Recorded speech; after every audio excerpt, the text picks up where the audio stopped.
Lorsque l'actualité s'affole, suivez Le Point sur Métropole. Le Point, tous les matins à 8h30, reprise 1h30. Le Point est une courtoisie de MSC Trading. MSC Trading, c'est plus pour moins.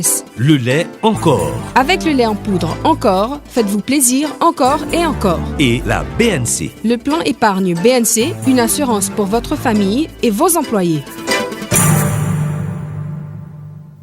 Madame, monsieur, bonjour. Bienvenue à la rubrique Le Point de Radio et Télémétropole. Merci de l'intérêt, merci surtout de votre fidélité à cette rubrique. Pour débuter, nous avons le privilège d'accueillir 3 intellectuels, des universitaires, des gens qui produisent et qui réfléchissent pour le pays. Le professeur Ricardo Augustin, qui a fait ses preuves pour avoir prêté ses services au Conseil électoral provisoire pendant un certain temps. Max Atis, également professeur d'université, qui a déjà participé à cette émission et qui a partagé ses expériences et connaissances avec le public de Métropole.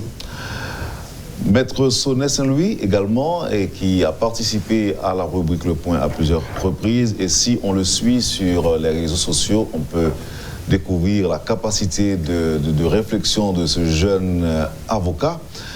Eh bien, ce matin, à la faveur de cette crise, si je ne m'abuse, qui secoue le pays, nous allons essayer de voir quel chemin parcourir, quelle voie se frayer pour un dégel de cette situation qui dérange. Aujourd'hui, personne ne peut parler sans faire allusion à l'insécurité qui ronge la société.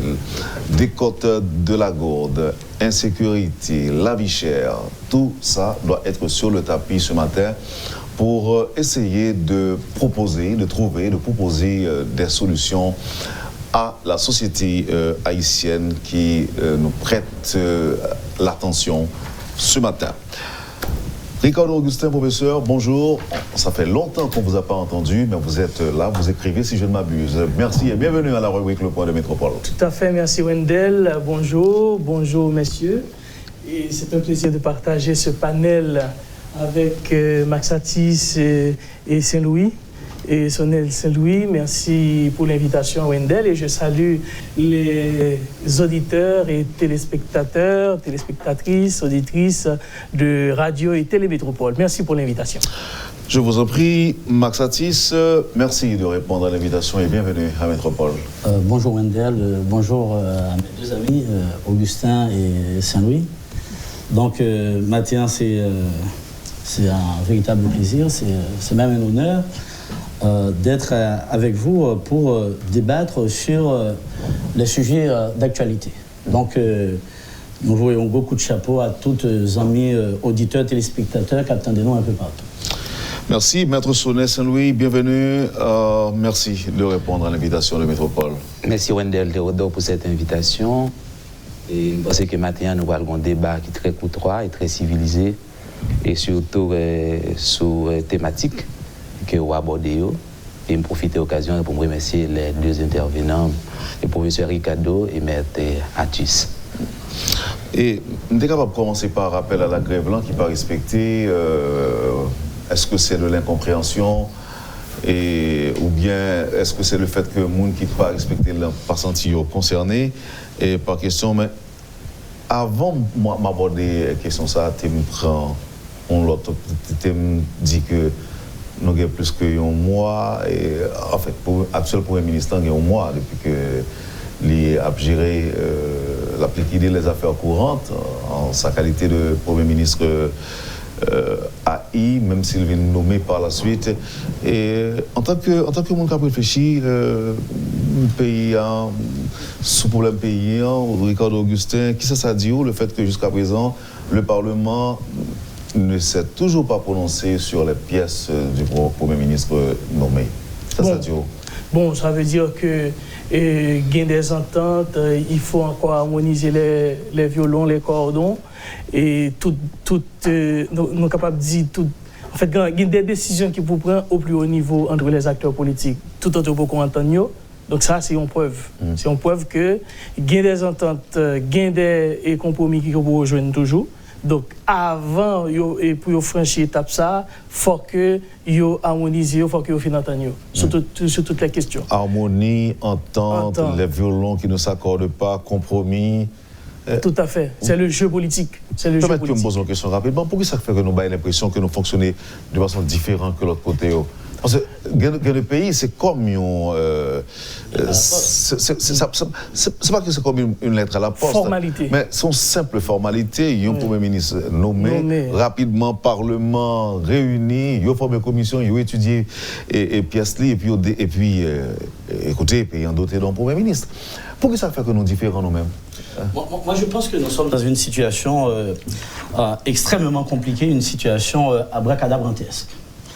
Journée aujourd'hui, nous tous connaissons que l'État que nous gagnons là, il n'est pas possible. On ne peut pas avancer, on ne peut rien faire avec ces institutions. Je pense que c'est une honte pour la nation, pour nous mettre autant de temps pour nous ratifier un chef de gouvernement. Qu'est-ce que cela peut... quelle importance un Premier ministre désigné obligé à chercher acte de naissance grand-papa, grand-maman, etc., pour la déposer devant la chambre basse et ensuite devant la chambre haute. Ça, c'est extrêmement inefficace.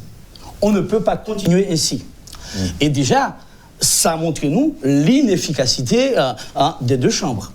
Dans la mesure où nous joignons, là encore, c'est haïtiano-haïtien, c'est le seul pays dans lequel les deux chambres occupent pratiquement les mêmes fonctions. Et tout le monde mettait d'accord pour nous dire que, je ne dis pas, le paysage politique haïtien, est-ce que nous pas éliminer une chambre? Donc, l'opre un Premier ministre, pratiquement qui aujourd'hui se trouve dans une certaine forme d'illégalité. Je dis bien. Et là encore, ce côté abracadabrantesque. Côté, on va nommer un Premier ministre AI. Alors que dans toutes les institutions, les autorités sortantes, le Premier ministre sortant ou les ministres sortants, en général, ils liquident les affaires courantes en attendant. Alors que, avec l'exception haïtienne, on va devoir sortir un arrêté présidentiel pour nommer un Premier ministre AI. C'est extrêmement grave, c'est extrêmement compliqué. Donc, je dis à nous non cafou. Problème de système. Ok, problème de système. Oui. Et questionnement, c'était... Pourquoi ça nous oblige à avoir l'impression que a fonctionné de façon différente par rapport à l'autre monde? Parce que tout simplement... C'est culturel ou bien seulement un problème de système? Non, ce n'est pas culturel ni un problème systémique. Tout simplement, voilà, le système est mort. Il n'est plus désuet, c'est fini. Il n'y a plus rien, il n'y a plus d'État. C'est l'État qui n'existe plus. Permettez-moi de consulter Maître Sonnet Saint-Louis, avocat de son État. Mais professeur Ricardo l'a bien dit, et Maître Atus était venu en support. Parce que c'est une situation à la fois difficile et complexe. Et puis je corrige tout de suite. Vous avez parlé des pièces déposées au Parlement. Moi. Oui, vous dites pourquoi pour qui ça, Parlement, pourquoi oui, c'est vrai. Pourquoi déposer la question, c'est que pour qui ça, au moins, même la commission ne sont pas encore formées. Au niveau des deux chambres, quand on sait qu'il doit y avoir d'abord des commissions à former pour examiner les pièces du Premier ministre nommé. Ok, je corrige. Donc, le Parlement d'abord n'a pas à se prononcer sur les pièces déposées par l'exécutif. Pourtant, c'est un fait. Par le Premier ministre. Pourtant, c'est un fait. C'est tout simplement parce que les acteurs politiques ne maîtrisent pas le système politique dans lequel nous évoluons. Premièrement, parce que le test de conformité des pièces du Premier ministre a été fait déjà au niveau du cabinet du Président de la République. Je vous rappelle tout de suite, Wendell Terodor, avant l'amendement de la Constitution de 1987, on avait 4 étapes dans la procédure de nomination du Premier ministre. Vous vous rappelez? Donc, on avait le choix du Premier ministre, qui était la première étape. Deuxièmement, c'était la ratification du choix du Premier ministre. Troisième étape, c'est l'approbation de sa déclaration de politique générale. Et quatrième étape, c'est la nomination. du gouvernement. Maintenant, avec l'amendement de la Constitution de 1987, non seulement il y a un raccourci dans la procédure, mais il y a un raversement dans la procédure aussi. Raccourci, c'est parce qu'on n'a plus les 4 étapes, on a maintenant 2 étapes. Maintenant, renversement de la procédure, maintenant, on a d'abord, c'est-à-dire la nomination, c'était la fin de la procédure, mais la nomination maintenant vient avant, maintenant c'est la première étape. Après la première étape, c'est la déclaration de politique générale. Maintenant, ce qu'on demande le Parlement de faire, le président de la République l'a fait déjà. Parce qu'il fait test de conformité. Parce que le président de la République, avant de nommer le Premier ministre, donc il faut que lui rende compte, est-ce que toute pièce et Premier ministre est conforme à la Constitution de 1987?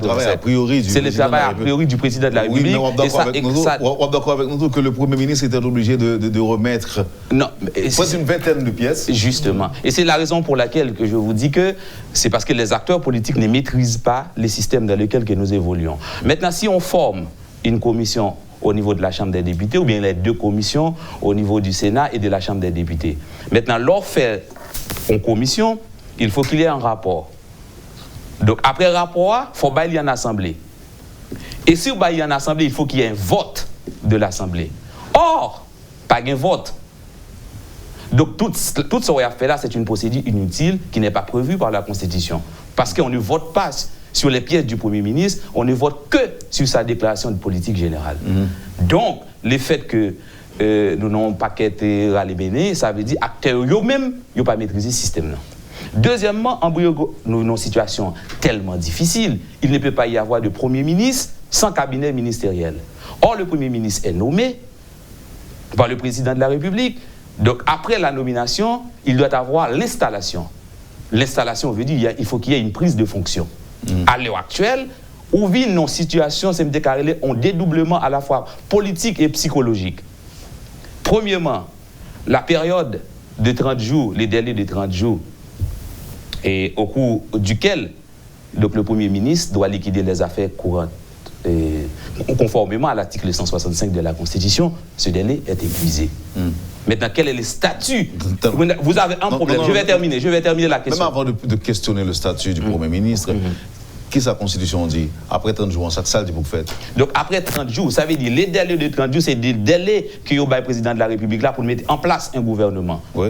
Donc, le gouvernement n'a pas été mis en place. Donc, on a nommé un Premier ministre. On a nommé un Premier ministre en vertu de l'article 165. Pourquoi? Parce que le gouvernement de Jean-Henri Séan a été censuré. Donc, la censure doit être suivie de démissions. Il ne l'a pas fait dans le délai imparti. Vous vous rappelez, il y avait une certaine hésitation au lieu que pour... Il avait remis sa démission. Non, je dis que dans le délai imparti. Donc, il faut que... Il avait quand même... C'était tardif. Une fois le Premier ministre Lapin nommé...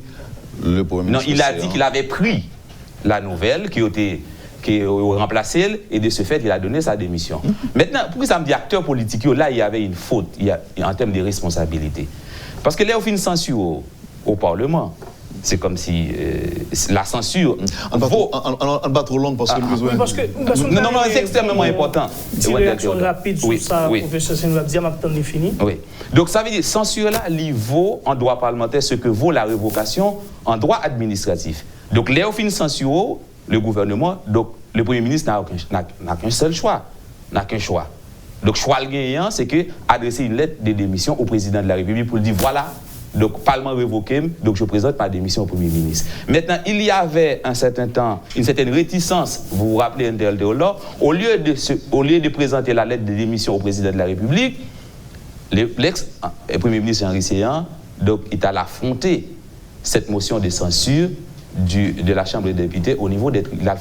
Il voulait faire une confrontation au niveau des tribunaux. Donc, il a attaqué la décision de la Chambre des députés. Entre ce délai, le président dit, bon, en vertu de l'article 165, même si ça a été mal appliqué, il dit, faut, l'article 165 de la Constitution, il dit, faut le Premier ministre trouver une situation d'incapacité permanente ou du moins de retrait, et dans ce cas, le président est obligé de choisir un des anciens ministres et formant le cabinet ministériel pour succéder pour la période intérimaire.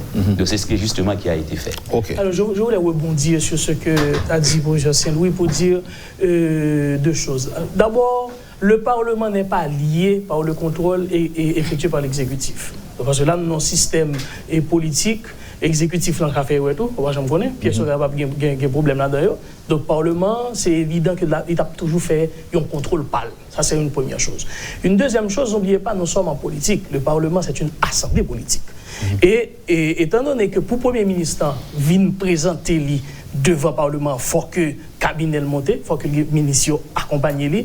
Et là, pour que le ministre accompagne lui, il faut que nous connaissions qui est le ministre. Et là, nous connaissons là, cette tractation, n'est pas le vote comme ça, il faut que nous connaissions qui ça m'a besoin, qui s'appelle parti à besoin. D'ailleurs, les partis parlent de partage de responsabilité.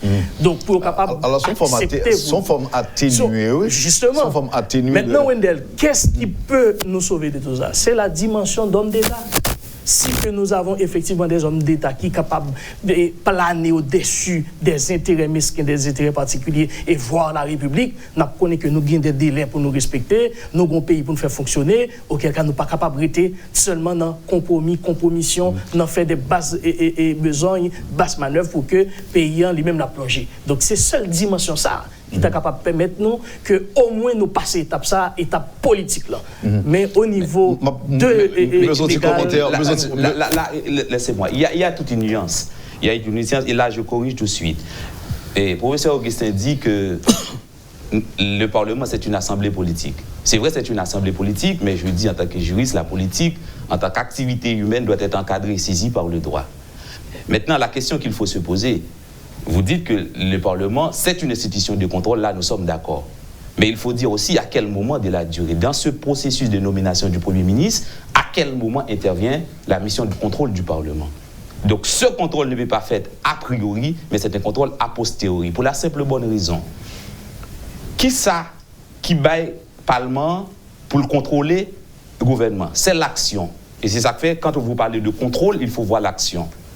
Par exemple, et comme professeur, il m'a fait méthodologie de la recherche juridique. Là, prend contrôle et action, ce sont deux concepts théoriques. Maintenant, s'il n'y a pas l'action gouvernementale, pour qu'il y ait une action gouvernementale qui définit, il ne peut pas y avoir de contrôle. Parce que qui ça fait Parlement qui a intervenu dans la mission de contrôle, c'est parce que la déclaration de politique générale du gouvernement a été ratifiée. À partir du moment où la déclaration politique générale du gouvernement vient ratifier, cette déclaration de politique générale transforme le mandat. Une fois voté par les assemblées, il envoie un mandat. Donc on donne un mandat au gouvernement. À ce moment-là, professeur Augustin, c'est le nuance qu'il y a.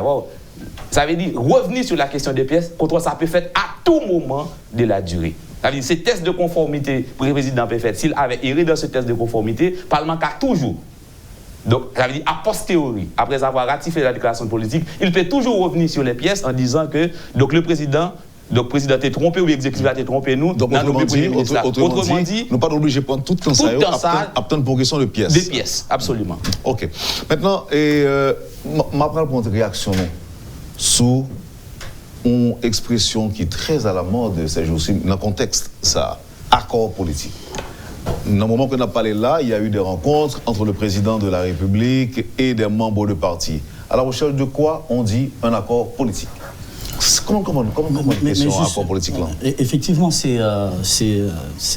pas, ce terme n'est pas du tout galvaudé. Bien au contraire, c'est un terme qui a plutôt sa place dans le paysage politique haïtien, disons, ces 10 dernières années. Pour qui ça que le bien placé, dans la mesure où pratiquement de Michel Martelly jusqu'à président Jovenel, il n'a d'ailleurs pas de jambe dégagée, une majorité confortable.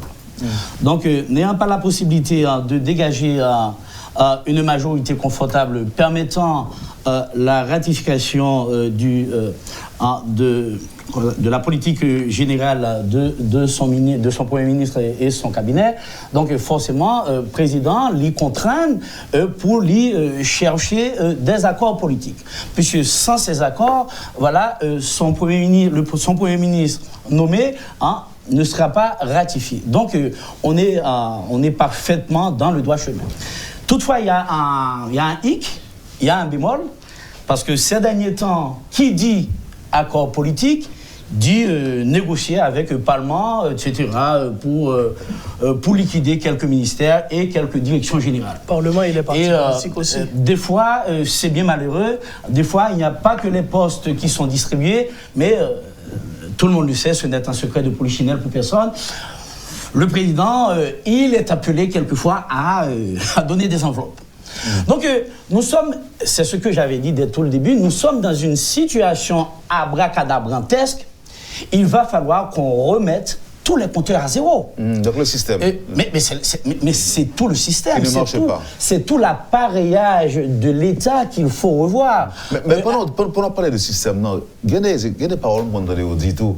Il y a un peu de monde qui tire à boulet rouge sur la Constitution de 87. Mais on dit que la Constitution n'a pas un gros problème. C'est parce que nous avons toujours refusé d'appliquer. Écoutez, une Constitution, la Constitution n'est ni bonne ni mauvaise. Elle est Constitution, point. Effectivement, les peuples évoluent, les sociétés évoluent, les constitutions évoluent avec. Donc, il n'y a pas de bonne ou de mauvaise constitution. Ok, alors nous prenons l'interprétation de question accord politique là, et qui revient de temps en temps sur le tapis, surtout quand il s'agit de former un gouvernement. Accord politique, Maître Augustin, qu'est-ce que vous pensez de ça vous-même? C'est dans la normalité politique que les acteurs a cherché des accords, des ententes. Ça fait dans tout pays, dans tout côté.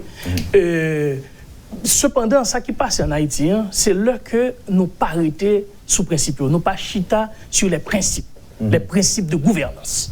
Nous aller plus bas que ça. Et c'est là le problème. C'est-à-dire, un acteur politique, actuellement là, pas aucun acteur, que ce soit le pouvoir, l'opposition ou d'autres acteurs, qui sont capables de gouverner le pays pour eux-mêmes seuls. Donc, il faut des ententes, il faut parvenir à des accords, il faut parvenir à des ententes pour que nous fassions pays à marcher ensemble. Maintenant, là que nous ne sommes pas capables de définir les limites de cet accord, c'est-à-dire, accord, oui, mais dans quelles limites? Qui ça nous a cédé, qui ça ne pas cédé? D'où quel est le rôle du côté République lui-même, Michita, dans l'accord? Parce que si les accords... Est-ce que vous me comprenez, professeur Augustin, question accord politique l'a tombé dès lors que moi fait campagne, moi gagne une majorité confortable, moi élu comme président de la République, mais une majorité confortable au niveau des deux chambres. À ce moment-là, on dit attention, pendant au moins 2 ans, on a une possibilité pour me diriger. Vous êtes confortable. C'est pas toujours évident, mais c'est déjà un premier pas. C'est-à-dire, lorsque vous avez un gouvernement, une équipe qui a suffisamment moyen de sa politique, donc là, quand il y a son force, là, il est capable d'avancer. Et Constitution 87, là, si nous regardons bien, c'est ça le prévoir, oui. Il te prévoit, Jean li monter, il constitue un gens pour que si il y a une force politique qui monte, qui gagne une majorité dans le Parlement et dans les deux branches, et il gagne capacité pour le mettre Premier ministre, parce qu'à ce moment-là, depuis qu'il y a majorité, c'est sa constitution dit, c'est lui-même qui est automatiquement proposé Premier ministre. Là, où gagne toute une équipe qui est capable de gouverner. Mais là, qu'on n'a pas une majorité qui est capable de compter sur lui, donc ou obligé de parvenir à des accords pour capable, soit que pour ratifier un Premier ministre, monter un gouvernement, et pour capable avancer même dans les programmes, les politiques publiques du gouvernement, à travers une entente, un accord avec l'opposition. Tout notre problème se situe au niveau de l'État. C'est-à-dire, quelle est la compréhension de l'État, de nos hommes d'État? Est-ce qu'il y a une dimension ça? Moi-même, c'est une bagaille que je toujours souligné, toujours à l'encre forte, c'est la compréhension de l'État. Qui côté que c'est l'État, qui côté c'est le gouvernement. Nous pas fait la différence entre l'État et le gouvernement. Les gouvernements passent, mais l'État demeure. Et là, nous pas une dimension ça pour nous comprendre, pour nous saisir vraiment l'État, le rôle de l'État et comment faire fonctionner l'État, comment gouverner. Merci. Maître Saint-Louis, pourquoi faut-il toujours un accord politique en Haïti? Malheureusement, nous avons des intervenants qui sont parler sur question, mais malheureusement, je suis d'accord, je suis d'avis différent. Mais je corrige rapidement aussi, puisque vous le dites ça assez souvent. Oui. Non, je ne dis pas, mais je suis d'avis différent. Non. On dit intervenant, yo. Ah, ok. C'est intervenant pour lui, Wendell. Ok, je suis d'avis différent. L'on dit accord politique. Question posée, accord politique avec qui et pourquoi? Deuxièmement, il y a des acteurs politiques qui ont fonctionné hors normes. Deuxièmement, le système politique haïtien est perverti. En hors normes, non? Hors normes. Ça veut dire? Parce que, au bon système politique, parce que m'entendais un collègue Métalia qui dit qu'il faut négocier avec les secteurs de l'opposition. Je suis d'accord qu'il faut qu'il y ait un accord politique. Je suis d'accord avec les dialogues politiques, parce que nous sommes en démocratie. Démocratie, c'est un processus de dialogue permanent, parce que tout simplement, société a c'est un nœud de conflits et de contradictions. Et c'est ça que fait, on dit, la démocratie, c'est le traitement des conflits sociaux. À chaque fois qu'il y a un problème dans la société, le président de la République, là, c'est le principal gestionnaire des conflits et des contradictions de la société. Donc, il faut dialoguer. Il faut des accords politiques pour gouverner ce pays, parce que la société n'est pas homogène. Maintenant, je dis, l'accord politique avec qui? Système politique noir, loi nos élections. On t'a souligné tout à l'heure. Mal nos élections, me fait campagne. Peuple a tranché. Mais l'aile tranché dans deux sens. L'aile tranché, il dit que m'baille mettatus pouvoir. Mais l'aile tranché tout, il dit mettez un tel dans l'opposition. Et comprenez bien, Wendel, là, on dit mettez dans l'opposition, dans le système politique noir, l'opposition est institutionnelle. Ça veut dire comment institutionnel, notre gouvernement est issu de la majorité parlementaire. Par exemple, il dit le Premier ministre maintenant, pour approuver sa déclaration politique générale, il doit construire une majorité au niveau du Parlement. Mais ceux qui ne s'arrangent pas autour de la déclaration politique du Premier ministre sont dans l'opposition. Donc dans notre système politique, l'opposition est parlementaire. L'opposition est institutionnelle. Un parti politique qui n'est pas représenté au Parlement est hors jeu. Ça veut dire que vous n'êtes pas dans l'opposition, vous êtes dans l'observation politique. Parce que, écoutez, comprenez bien, la démarche est scientifique et la démarche est académique. C'est-à-dire vous êtes en observation politique. C'est pour ce que l'opposition... Écoutez bien, Wendel Théodore. Non, ça, c'est besoin de comprendre. Non. Écoutez, je vais terminer. Ça me comprend, non. Ok. Je me demande est-ce que c'est ça qu'on voulait dire. On voulait dire que y a un monde qui a fait politique aujourd'hui en Haïti, sous pas gagner personne dans le Parlement ou de Pébouche ou pas de proposition politique, ou pas affirmer qu'on est dans l'opposition. J'explique. Non, mais est-ce que J'explique. Absolument, Wendel. En fonction de qui ça, vous êtes des groupes de pression, mais vous ne pouvez pas vous réclamer de l'opposition. Donc vous êtes dans l'observation politique en attendant que, par exemple là, je peux construire des argumentations. Je peux construire des argumentations contre le gouvernement. On a monté une masse critique. Parce que je suis dans l'observation. Comme citoyen, je dois critiquer et l'opposition et le pouvoir politique. Et les m'a critiqué, me dit voici peuple là, il y a des plus bonnes positions. Ou bien dans la prochaine élection, il est d'accord pour le bon pouvoir, ou bien d'accord, il était dans l'opposition. Ça veut dire, mettons dans l'opposition, ça veut dire qu'il faut légitime. Pour parler au nom du peuple, il faut avoir une légitimité. Dans le cadre de notre système politique, l'opposition est légitime, tout comme le pouvoir. Parce que le pouvoir est institutionnel, donc l'opposition est institutionnelle. Donc il n'y a pas d'opposition en dehors du Parlement. Donc, soit parler là, ce sont des fauteurs de troubles au contraire duquel donc les forces de police doivent veiller pour assurer la sécurité de la nation.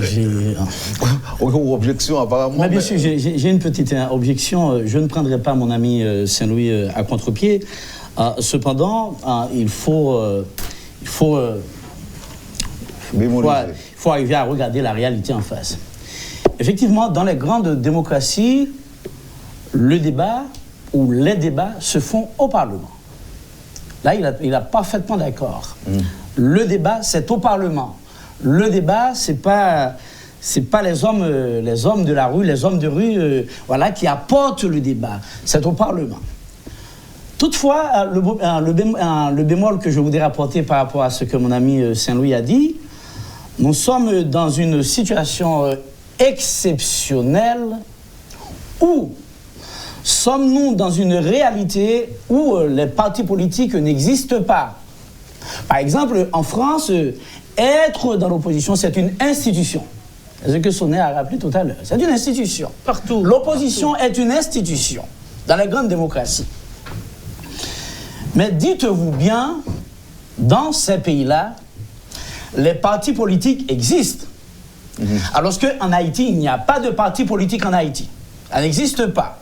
Il ne faut pas le dire comme ça. Il voilà, existe des partis fermés, peut-être qu'ils sont faibles, mais il y a des partis politiques. Les partis politiques de ce pays sont tellement faibles, in fine, on dit voilà, qu'ils sont quasi inexistants. J'en veux pour preuve. Ici, on parle de consultation.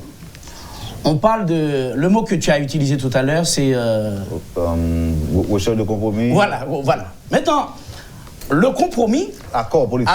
Les accords politiques, dans l'érection, dans le choix, dans la formation du gouvernement, ça ne se fait pas avec les partis politiques. Ça se fait particulièrement avec chaque sénateur, avec chaque député. Donc ça, c'est la réalité. C'est la réalité du terrain. Et c'est là où, par rapport à ce que mon ami Saint-Louis a dit, voilà, il faut mettre ce bémol. Donc dire que les gens qui manifestent, les gens qui se mettent, entre guillemets, en face du gouvernement, voilà, ces gens-là doivent être réprimés, etc., par des forces, des forces de police. Excusez-moi, ce n'est pas ça. Je vais. Donnez-lui la possibilité de terminer et vous interviendrez tout de suite après. Je vais terminer. La réalité est la suivante. Aucun président ces 10 dernières années n'a jamais eu une majorité confortable au sein du Parlement. Non, mais construit à travers les blocs parlementaires. Exactement. Et c'est là le problème. C'est là où les présidents successifs anéantissent les embryons même des partis politiques. Parce que les négociations ne se font pas avec les partis politiques, mais avec... ce sont des négociations grain 5. Chaque grain député, chaque grain sénateur réclamer tel poste, telle direction générale, tel ministère. Voilà, qu'est-ce que vous voulez? Cela anéantit. Voilà, l'embryon même. Je vais terminer. Il y a deux choses qui... deux bagages qui disent là, que vous avez quand même... C'est ça, on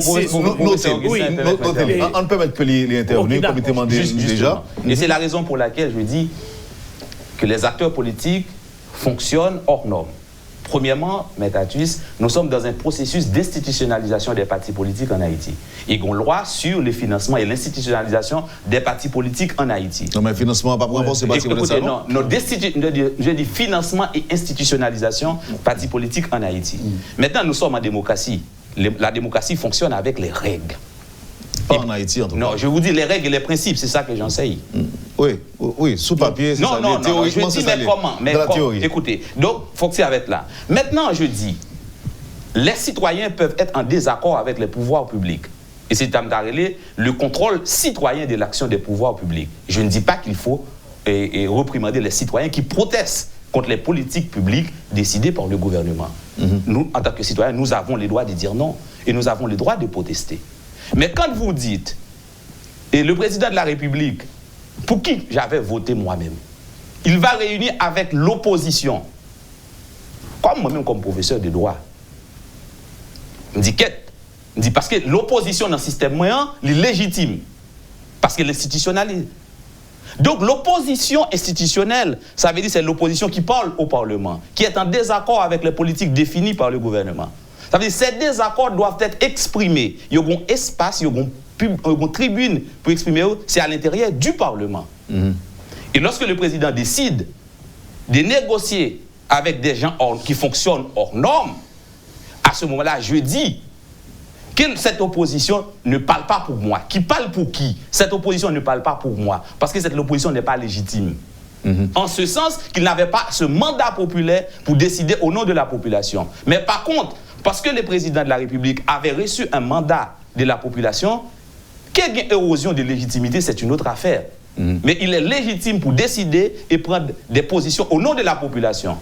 Tout comme l'opposition qui est à l'intérieur du Parlement, qui exprime les désaccords sur les politiques publiques élaborées par le gouvernement, cette opposition au Parlement, elle est légitime parce qu'il est détenteur d'un mandat pour parler au nom de la population. Maintenant, nous sommes dans un schéma classique et académique. C'est intellectuel. Et à ce moment-là, en tant que professeur, je dis qu'il est temps de fixer les règles pour dire, monsieur c'est l'opposition, monsieur c'est le pouvoir. C'est les citoyens qui manifestent dans les rues parce que c'est extrêmement important. Si on n'est pas d'accord, ils doivent exprimer des accords. Ça, c'est des groupes de pression. Ça, c'est des fauteurs de troubles. Et c'est là de dire, si c'est des fauteurs de troubles, ce sont des groupes anarchiste au contrôle duquel la police doit surveiller en vue d'assurer la sécurité. Merci, merci, M. Sonel. Voilà la précision que vous maintenant. Juste rapidement. Alors, professeur a parlé d'opposition légitime. Oui, nous sommes en sciences politiques. Au niveau du Parlement, c'est le lieu où est lieu le débat politique, où il y a le débat contradictoire, opposition et puis pouvoir politique. Cependant, si on prend Steinrokan, un politologue norvégien, mais qui ça le dit? Les deux dans le système politique, il y a ce qu'on appelle l'incorporation. L'incorporation, c'est les institutions, le rôle de l'opposition, son droit d'exister. Mais là, nous parlons de l'opposition, on dit c'est uniquement les partis qui sont représentés au Parlement qui sont capables de faire l'opposition. Du côté de l'opposition légitime, mais on peut aussi avoir des alliés au sein de la société civile. C'est-à-dire, et les autres partis peuvent aussi s'allier aux partis représentés au Parlement pour manifester ce droit qui est un droit légitime aussi de s'opposer à une forme de politique qui n'est pas acceptée, qui n'est pas d'accord. Donc, c'est-à-dire, nous ne pouvons pas dire c'est observateur. Il y a ce qu'on appelle l'opposition active, légitime, mais il y a aussi l'opposition passive. Nous sommes d'accord, ça. Il y a des gens qui sont d'accord, il y a observer de manière passive, mais gagner l'opposition active. Donc, nous ne sommes pas capables de dire nous mettons nous au dehors dans le système si que n'y a pas représenté au sein du Parlement. C'est pas vrai. Nous sommes en démocratie. Ils ont le droit, et les institutions, ils ont le droit de manifester leur désaccord par rapport à un pouvoir, tout comme le pouvoir peut aussi avoir des alliés au sein même de cette même société, au sein même de ces partis qui ne sont pas représentés au Parlement. Ils doivent mettre au bon côté pouvoir tout parce que ils ont partagé sa vision politique. Ils veulent marcher avec lui. Donc, il y a deux blocs d'opposition. L'opposition est légitime au Parlement, qui est capable de chercher, en cas de besoin, des alliés au niveau de la société civile, et l'opposition est le pouvoir qui lui-même, qui a mené la politique gouvernementale, qui a mené la BAC du pays, il est capable aussi, lui-même, tout la chercher des alliés au sein même des institutions et des autres partis qui ne sont pas représentés pour renforcer sa position au sein même de la société, dans le système politique. Merci. Non, en campagne, on va retourner après, parce que le point de marquer pause là, avec, sauf que je suis capable de dire, il y a un constat en Haïti, il y a une confusion, parce que il y a des gens qui pensent tout que les médias permettent que il y ait un peu de monde qui dit que yo dans l'opposition par rapport à tel pouvoir.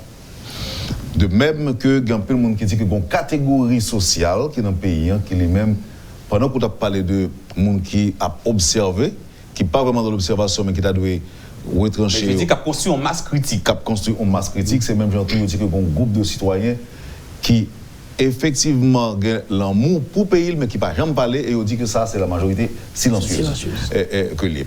Nous parlons en posant, monsieur Lentonnet, nous parlons chita sur l'appel à la grève, je m'étais annoncé avant, et puis, dans un second temps, nous allons parler de questions sécurité, ça passé, la prolifération des gangs dans les milieux défavorisés, l'absence de l'État. On a fait ça l'Antonin. Demandez-nous pour une petite patience pour moi. Vous suivez, madame, monsieur, la rubrique Le Point de Radio et Télémétropole. Nos invités sont maître Max Atis, Ricardo Augustin et Sonel Saint-Louis. Merci de l'intérêt. À tout de suite après la pause. Le Point est une courtoisie de MSC Trading. MSC Trading, c'est plus pour moins. Le lait encore. Avec le lait en poudre encore, faites-vous plaisir encore et encore. Et la BNC. Le plan épargne BNC, une assurance pour votre famille et vos employés. Merci, madame, monsieur, de votre patience et de l'intérêt. Nos invités sont avec nous. Maître Sonel Saint-Louis, le professeur Ricardo Augustin et Max Atis. Monsieur, si vous me donnez la garantie que j'aurai droit à des réponses brèves, je pourrai facilement relancer le débat avec une question. Par exemple, qui est-ce qui est placé pour fixer les règles en Haïti? Nous avons élu des gens. Dans l'élection, nous votons, nous élus. Nous demandons pour gouverner pour nous, nous demandons pour prendre règles, nous demandons pour respecter. Est-ce que nous demandons ça? Oui, mais est-ce que vous connaissez ça tout? Non, mais on doit connaître ça. Parce que le gros problème qui a passé aujourd'hui là, bien que nous avons dit que dans le pays qui va galvauder dans le pays, et il y a des critiques qui ont fait contre des autorités, si tout le monde dit qu'on a une mission, on ne peut pas arriver en phase pour dénoncer des autorités. Moi, je pense que, voilà, le professeur Augustin, il a parfaitement raison. On ne va pas inventer, on ne peut pas inventer ou réinventer le fil à couper le beurre. Voilà, le fil à couper le beurre, etc., il est là depuis des siècles, etc. On va continuer à l'utiliser. On peut repeindre ce fil, mais bon, il restera, voilà, le fil à couper le beurre. Donc ce sont les autorités. Ce sont les institutions. Ce sont les institutions qui fixent les règles. Par exemple, vous prenez le Parlement. Il fait quoi, le Parlement? Voilà, il est là pour... des fois, il propose et il vote des lois. Il surveille également sur la bonne marche voilà, des institutions. Et il contrôle le gouvernement. Voilà, il contrôle. Okay. Donc, maintenant, est-ce qu'il fait travail? Ça, c'est autre chose. Et Augustin, il a parfaitement raison. Non, maintenant, dans l'éventualité d'un parlementaire qui passait outre mission, société a pas de réponse, c'est ça? Non, malheureusement, société qu'on gagne, je veux dire, c'est une société qui est amorphe. Ok. Voilà, elle n'est pas sans mesure. Demandez professeur la réponse. Qu'est-ce qu'il a pour fixer les règles, professeur? Mais ça a deux niveaux. Premier niveau, les règles sont déjà établies. Et c'est en fonction des règles qui établies, nous dit nous allons diriger comme ça. Mais le Parlement, il a une mission aussi. Si les règles ne sont pas bonnes, ou bien si la société a nécessité que d'autres règles pour élaborer, il a élaboré d'autres règles. Comment? Maintenant qu'on y a là. Quel moyen? Par quelle façon? Donc, dans le système démocratique, par la voie législative. Voilà, donc, on fixait des nouvelles règles, des nouvelles lois. Si les lois sont molles, désuètes, ou bien ils ne sont pas très renforcées, on renforce les lois. Okay. Mais il n'y a pas que les parlements. Rapidement, Mwendel. Il n'y a pas que le Parlement. Les élus sont à plusieurs niveaux. Les maires aussi sont des élus. C'est-à-dire, si je vis dans une ville moins sale, ma ville dans ville moins pas de sécurité, ma ville dans ville moins pas de déplacer, ça veut dire il y a des gens qui là pour ça. Il y a des gens que moi me voter pour bonne sécurité, pour faire vivre dans climat et qui sain, dans environnement qui propre. Il y a des gens qui là pour ça. Il y a des gens qui mettent au plus haut niveau qui veillent toute bagaille ça. Si les gens ne peuvent pas, qu'ils tirent la révérence. Merci messieurs. Nous avons été 10 minutes pour l'émission finie. Faut me dire nous que matin, jeudi, lundi 29 avril là, c'est qu'on appelle à la grève que Clarence Renoir, et qui a dirigé un parti politique qui parle à longtemps, et un jeune parti politique en quelque sorte. Alors c'est une façon pour dire non à l'insécurité, pour demander aux autorités, pour prendre responsabilité. Prolifération des gangs, des réseaux de malfrats dans les quartiers défavorisés, que ce soit à Cité Soleil, Grand Ravine, Village de Dieu. Jeudi, c'est en province, c'est la Tibonite, c'est Savien, c'est Petite Rivière de la Tibonite, Ponjou et autres. Côté que il y a des bandits des bandits, si nous le consomme des présumés bandits, pour prouver ça, pour obliger de corriger, pour mettre pendule à l'heure, donc des présumés bandits qui a fait la pluie et le beau temps. En réaction à dernier massacre qui fait Carrefour là, Clarence a pris une décision. Il dit que jeudi, on dit non à travers une grève. Grève n'a pas respecté. Ça, nous pensons que faire grève n'a pas respecté. Maître Max Satis. Alors, oui, avant que moi réponde directement pour qui ça fait grève n'a pas respecté, Gomba qui est très très important dans la main souligner. Des bandits, il y en a partout. Vous allez aux États-Unis, des bandits, il y en a. Vous allez en Europe, des bandits, il y en a. Vous allez en Afrique du Sud, il y a 89 personnes chaque jour qui ont assassiné en Afrique du Sud. C'est pas pour donner une lettre de noblesse à nos bandits en Haïti. Le problème, non, c'est pas une question de bandits. Pour leur dire que tu les aimes. Voilà. Le problème n'est pas là. Il ne faut pas poser le problème en termes de gain bandit, gain assassinat. Non. Le problème, non, voilà, il faut aller en amont. Que fait l'État? Parce que ce qui est extraordinaire dans quelle que soit la société, l'œil où on mourit, l'œil où assassiné au monde, mais il y a la présence de l'État. Il y a le droit. Donc, tel citoyen qui est assassiné, famille connaît que justice a faite. Donc, nous retrouvons dans une situation côté pour des raisons ou d'autres, où il y a pas de force de police encore en Haïti. On peut dire ce qu'on veut, etc. Voilà, c'est une force. Cette force de police qu'on a, elle est insignifiante. Elle n'est pas insignifiante sur le plan quantitatif, c'est-à-dire le nombre de policiers, mais elle est surtout insignifiante sur le plan qualitatif.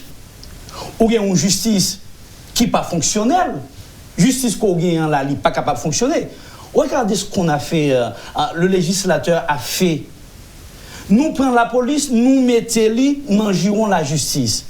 Mais c'est impensable. C'est impossible. La police, c'est dans le giron ministère de l'Intérieur pour le tailler. Donc, ça ne peut pas fonctionner comme ça. Maintenant, ce qui s'est passé la semaine dernière à Carrefour-Feuille, peut-être cette semaine, ça va être le tour de Carrefour, ça va être le tour d'autres villes. Mais c'est normal. Ça n'a pas étonné dans la mesure où l'État qu'on gagne la journée aujourd'hui, c'est un l'État qui est insignifiant. C'est un l'État qui n'est pas capable de porter même minimum réponse que vous avez demandé. Donc, journée aujourd'hui a commencé par un mot de grève, descendre dans la rue, etc., fermer l'école, fermer entre guillemets les banques, etc. Non, c'était pas ça la demande. Oui. Non, c'est pas ça. Il avait tenu à le préciser, ceci à plusieurs reprises.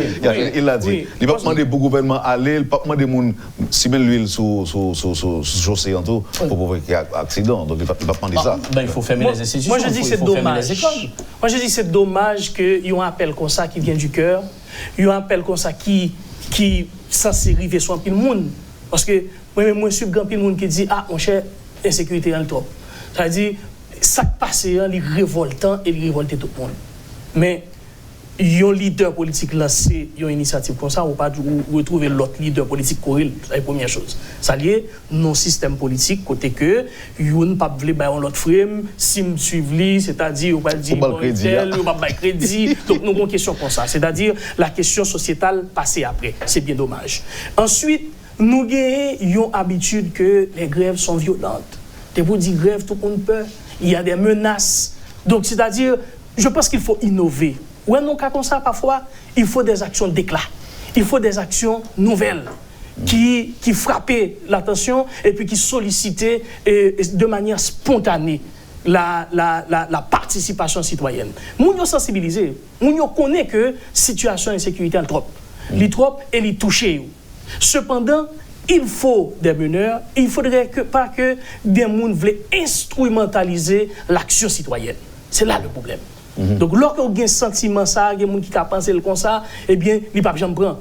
Mais, moi, je crois que si la situation continue comme ça, dans les jours qui viennent, à n'importe quel moment, ou capable de jouer un sursaut citoyen qui a fait de parler, même sans que pièce leader politique pas obligé de dire. N'a pas de créer une population levée. Merci. Vous avez un mot, professeur? Oui, je pense qu'à côté de démarches et Clarence Renoir qui sont leaders politiques, pour moi-même, c'était une démarche citoyenne. Citoyenne, et je pense que tout le monde doit adhérer avec mot d'ordre l'IA, parce que c'est un problème, c'est un phénomène, et le phénomène a affecté l'ensemble des citoyens qui vivent dans des sociétés. Comme des collègues qui sont intervenus là, au nom espace politique. Donc, permettre courir Clarence Renoir pour grève la réussite, donc c'est permettre du même coup ballon crédit politique. Or, le fait que il n'y a pas de balle crédit politique là, ça veut dire que mais c'est un problème de société. Non, mais supposons que là, il a un crédit politique. Donc, ça veut dire, n'a pas réfléchi, supposer qu'il a un crédit politique. Oui, mais qui ça a dérangé le pays. Bon, on suppose que a dit le monde d'accord avec Clarence, bon, le peuple est d'accord tout par le président, bon, dans l'intérêt du pays. Qui ça a dérangé? Ça va déranger, mais ça va déranger ses compétiteurs. Ah, ok. Donc, c'est pas moi qui l'a dérangé, mais c'est ses compétiteurs, ses adversaires politiques. Donc, il n'y a pas de crédibilité, ça, même si c'est une démarche citoyenne, mais on décrédibilise, on délégitime que l'action qu'elle a menée. Mais ceci dit, Wendell, et l'insécurité est partout. Donc, les bandits sont partout. Mais c'est comment les forces, mais les institutions qui sont responsables de la sécurité publique et comment ils réagissent par rapport à ce phénomène criminel. Et c'est là la question importante. Ce n'est pas seulement les forces de sécurité comment vont être là. Depuis 30 ans, Wendell, nous sommes dans une situation, dans un processus de déstructuration accélérée de l'État. Ça veut dire, face à la faillite de l'État, la loi n'est plus ou moins celle des bandits, ou du moins des groupes, des entités privées qui se substituent donc à l'État. Donc, déstructuration physique, ça veut dire l'espace physique dans lequel un paquet de jeunes garçons, jeunes filles vivent. Donc, l'espace physique là, c'est pour un cadre de vie normal. Maintenant, dans l'espace, par exemple, dans les quartiers populaires. Donc, 3 minutes pour mon dernier point avec nous. Justement. Donc, ça me déclare en sociologie, ce sont des espaces sauvages. Ça veut dire pas un cadre de vie normal en dedans ça. Me songer en maîtrise et au Canada. Et puis après session on vient en Haïti puis demander l'autre collègue moi pour chercher caille, bah comme ça nous besoin caille. Ou connaît là m'a regarder dans le journal de Montréal ou bien les Devoirs ou bien m'a regarder dans la presse et puis l'on besoin louer caille Wendell Théodore, yo dit clinique tout près. Yo dit supermarché tout près. Yo dit l'école tout près. Yo dit cinéma tout près. Ça veut dire un cadre de vie normal et puis dans lequel que moun y a vivre. Mais ici ce sont des espaces sauvages. Des espaces sauvages. Par exemple, regardez ça qui a passé dans la cité de l'Éternel, la cité de Dieu ou bien côté après les bandits. Il y a une délégitimation de l'État et des autorités publiques. Parfois, on voit les citoyens, ils disent que c'est les gens qui ont protégé. Je vais avoir un discours et puis un élément et l'into et puis qui a parlé. Il dit si un tel était là, Delma de pas t'a foncer sur nous. Il pas dit si tu une force de police non. Si l'État était là non, il dit si tel bandit est là, il pas mourir. Tel groupe bandit sorti dans tel côté, pas ta cabine prend yo là. Ça veut dire qu'on processus de légitimation qui est fait de l'État et que moun yo identifié yo à plus avec bandit et qu'avec l'État. Parce que simplement ce cadre de vie et cet espace de vie n'existe pas. Et c'est bien triste, mais son dernier point de ma point avec moi. Vous ne pas de prolifération des gangs. Oui, mais on l'a donné là, oui. Non, prolifération. Oui. Alors ça me voulait ajouter, c'est parce que là on a parlé d'insécurité, il faut nous mettre trois volets. D'abord, cause d'insécurité origine, côté insécurité à sorti. Ensuite, les acteurs de l'insécurité et puis l'impact de l'insécurité. C'est-à-dire, l'on prend situation socio-économique, dégradation de situation socio-économique pays, ou prend instabilité politique chronique, ça qu'on a vécu depuis 30 ans. Mais il y a aussi à tout ça une absence totale de politique de jeunesse. Moi-même, même terrain football, il n'y a pas de côté pour Timoun jouer. Tout espace que Timoun quand joue, quand fait championnat vacances, ils ont construit sur eux. C'est-à-dire, on n'a plus d'espace, on n'a plus de parc, côté que Timoun est capable de recréer, ou pas d'intérêt de sport. Donc, c'est-à-dire, il n'y a pas de politique de jeunesse. Qui sa jeunesse ça fait? Donc, ça veut dire qu'on a une jeunesse qui est livrée à lui-même, et puis, on l'État qui fait, qui pas en mesure, capable de créer des situations pour récupérer jeunesse ça, et puis jeunesse ça vient un point facile pour les sécurités. Maintenant, vous avez les acteurs de l'insécurité, les commanditaires, et vous avez les acteurs actifs et les réseaux criminels. C'est toute entité ça qui mettait ensemble, qui créait, engendre l'insécurité, qui fait insécurité à valer terrain. Les commanditaires, mais ou bandit ça au moins là, ils n'ont pas de capacité pour acheter toutes les armes, pour gagner, et d'ailleurs, m'attendais la police qui dit, bandit a tiré, ils n'ont pas même fait souci de munitions. Ça veut dire que bon réseau criminel qui est entretenu et insécurité cache des armes, qui fait en non à profusion. Voilà. Et ensuite, il y a l'impact de sécurité qui vient faire qu'on vient une diminution des activités économiques, des activités commerciales dans le pays, et c'est un manque à gagner pour l'État parce qu'on vient une réduction des recettes de l'État. Attention, dans le cap venir là, pas étonné où on des grèves à répétition dans des secteurs clés comme l'éducation, la santé, tout ça. Pour qui ça? Parce que l'État vient manque à gagner pour l'État, une diminution des recettes, l'État n'a pas l'argent pour le payer moun, qu'on y a l'op venir puis devant des revendications sociales qui sont des revendications légitimes, des moun qui pas qu'à toucher parce que insécurité a fait l'État pas rentrer suffisamment l'argent pour capable payer. Et ou pas venir l'augmentation des zones de non-droit. Ce que nous sommes en train d'assister, la police peut courir des bandits dans la zone, ils prennent l'autre zone, et zone ça, il y a de nouveau, pour une nouvelle zone de non-droit, ou pour une multiplication de ces zones de non-droit. Port-au-Prince, pour venir Chita, pour venir tourner un gros centre côté que nous-mêmes nous emprisonnés, ou pas qu'à dans le sud, parce que ou pas qu'à passer Matisson, ou pas qu'à dans le nord, ou pas qu'à passer Canaran, ou pas qu'à arriver à Caillé. Donc, vous venez arriver ou évoluer dans une ville qu'on emprisonné là-dedans. Et puis, il y a l'aspect prospectif également de l'insécurité. Côté que, où arriver nos systèmes, côté quoi penser, mais dans 30 ans, dans 50 ans, qui j'aime vivre dans Port-au-Prince, qui j'aime vivre dans les zones, dans les milieux urbains de ce pays. Merci, merci, professeur. Merci, professeur. Non, on va bien passer, on va bien parler, mais malheureusement, justement, font un petit saut et sur l'autre point, bien que nous ne sommes pas capables de parler en pile sur lui, mais avant ça, je devais dire que il y a un pile de monde qui a observé qu'il y a un pile gros cœur cassé pour le pays d'Haïti parce que vous estimez, à cause de la situation paysan, il y a des jeunes qui n'ont pas choisi modèle qui est capable de mettre sur le vrai et le droit chemin. Je dis qu'il y a des recrutements qu'a fait et des jeunes protecteurs volontaires à raison de 1000 gouttes pour devenir gangsters, pour devenir membres réseau malfrats. Et, oui. Je voudrais quand même réagir là-dessus. Michel Rocard, l'ancien Premier ministre français, dans son ouvrage Suicide de l'Occident, Suicide de l'humanité, c'est Michel Rocard, hein, il dit qu'il y a 2 États sur les 193 États, il y a 2 États qui ne sont pas États. Il prend la Somalie et Haïti. Michel Rocard a avancé pour le dire, Haïti, ce n'est pas un État, mais la raison que Michel, voilà, il a une gamme de raisons, mais la raison qui est plus importante pour Michel Rocard, il dit que un pays qui fait loi, qui baille tête les lois, et qui pas baille tête capacité pour respecter la loi que le fait, c'est que n'est pas un État.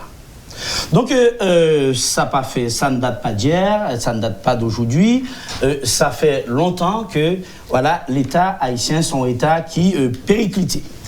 Journée aujourd'hui, effectivement, Augustin Saut-Dili, malheureusement, pas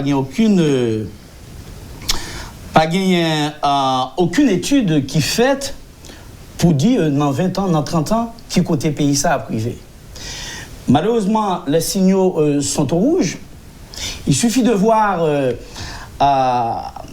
les différents acteurs composant nos institutions. Vous voulez dire bref, oui, mais... oui, ma fini. Parce que nous, il faut réagir. Par exemple, ma fini. Par exemple, le Parlement haïtien, moi, je ne vais pas citer de nom, mais très entre nous, je vous dis à n'importe n'est capable sénateur, n'importe n'est capable député, n'importe n'est capable magistrat, n'importe n'est capable ministre, n'importe n'est capable président. Là, on accuse Ricardo en tant qu'ancien conseiller électoral. Non, ça, c'est pas moi qui ai voté, le peuple a voté. Oui, Théodore. 2 petites précisions, mais c'est 2 minutes.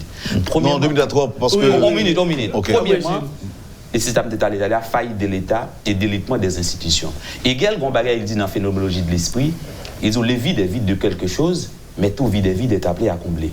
Et vide laissé par l'État, c'est des entités privées criminelles qui remplissent. Deuxièmement, les quartiers populaires pauvres, misérables, ce n'est pas seulement eux-mêmes qui engendrent l'insécurité dans le pays. Pour me terminer, nous sommes dans une lutte idéologique à des fins politiques et à des fins économiques. Premièrement, ça veut dire l'État aujourd'hui est constitué seulement comme source d'accès aux ressources et tout le monde a besoin de l'État, que ce soit les acteurs politiques, que ce soit les acteurs politiques, les acteurs économiques. Et pour prendre l'État, c'est par les gangs, par des procédés mafieux et criminels. Et c'est ça qui un phénomène qui est la capture de l'État. Alors, je dirais rapidement par rapport à cette situation, Wendell, et par contre, si nous au courant, si nous lisons notre saillot, l'Église catholique senti très préoccupé par cette situation. D'ailleurs, voilà, il y a 2 notes. Il y a une note des évêques, il y a une note de l'archevêque de Port-au-Prince. Côté que c'est un véritable cri que l'Église poussait par rapport à la situation. Il y a des gens qui disent que ça, l'Église est pour le bagage. Non, l'Église a une mission salvifique, mais l'Église ne peut pas sauver l'homme sans l'homme. Ça veut dire que notre saillot, cri saillot et évêque poussé à travers 2 notes saillot, l'archevêque de Port-au-Prince, Monseigneur Maxura Mésidor et l'ensemble des évêques, c'est un cri, un appel à la responsabilité, un appel à l'engagement, un appel à la décision. C'est-à-dire, ça fait dire, peuple n'a pas cachita, nous pas arrêter à garder comme ça. C'est rôle l'Église dans tout, que la société va mal. D'ailleurs, la première lettre encyclique de Jean-Paul II, que l'écrit le 4 mars 1979, c'est la première lettre pour lui fixer pontificale. Redemptor hominis. Côté que l'imoto, il reprend d'ailleurs la réflexion qui a été faite depuis Vatican II sur la question à travers l'humain gentium, une constitution dogmatique. Côté que l'Église ou l'inan communauté, la vive avec peuple, la vive avec la communauté. Il est représentant de l'Église victime. Donc ce qui signifie les victimes de situation, les appeler à la responsabilité, les appeler à l'engagement et à la décision. Il y a des gens qui l'a pour ça. Et l'évêque dit peuple, côté nous, qui s'en a fait. Ça veut dire que il appelle chaque monde dans ce fait par eux, faut que nous agissions. Le dialogue est important. Nous sommes en démocratie. Depuis longtemps, on a parlé de dialogue national. Moi, j'ai fait une démarche auprès des universités. Moi, je dis les universités dans tout pays, quand la situation va mal, on va à l'université, on demande l'engagement de l'université. L'université baille le ton, il baille un accompagnement pédagogique, un accompagnement scientifique à la démarche des acteurs politiques. Il ne faut pas préciser tout. Diriger vers l'université n'a pas dit que l'université prend la rue ou les cas. Non, non, pas du tout. L'université, d'abord, on dialogue pour faire un tour, pour mettre d'accord sur qui est capable d'engager et qui appuie capable de porter aux acteurs et de la société, les acteurs politiques, qui est capable de faire. Et les forces morales doivent aussi s'engager. Et l'université doit s'engager aux côtés des forces morales pour appuyer ça, appui pédagogique, un appui scientifique pour que conduise le dialogue. Parce que sans dialogue national dans le pays, ça, avec l'engagement, l'inclusion de l'ensemble des acteurs, dans 50 ans, dans 30 ans, moi-même, maintenant, des côtés haïtiens. Alors, pour le malheur de l'émission de ce matin, j'ai des invités volubiles, professeurs et avocats. Ou bien hommes de loi, si vous préférez, ou bien des juristes, si vous préférez, et des professeurs.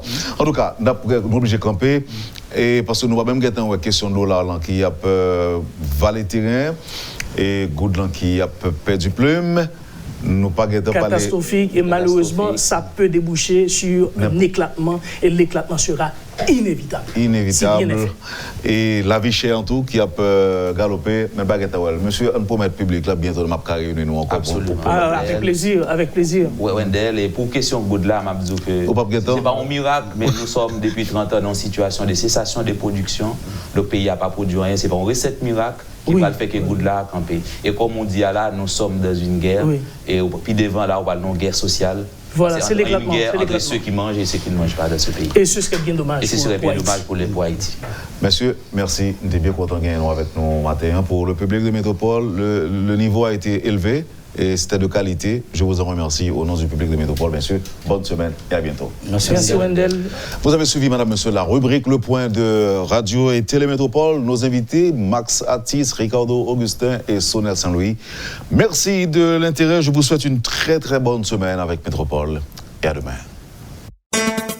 Lorsque l'actualité s'affole, suivez Le Point sur Métropole. Le Point, tous les matins à 8h30, reprise 1h30. Le Point est une courtoisie de MSC Trading. MSC Trading, c'est plus pour moins.